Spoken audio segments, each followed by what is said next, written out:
I carried this book around for 10 years in my back pocket around New York, obsessed with Howard Hughes, with his obsessive compulsion.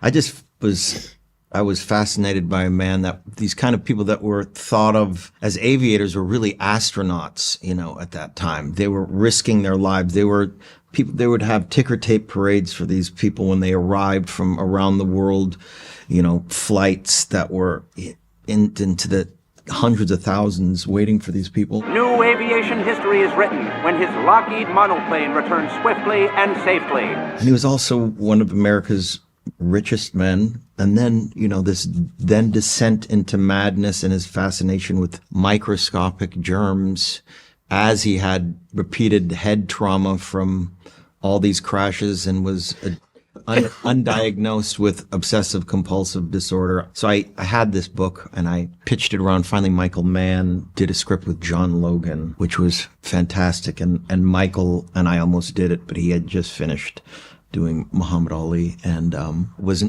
biopicked out. Right.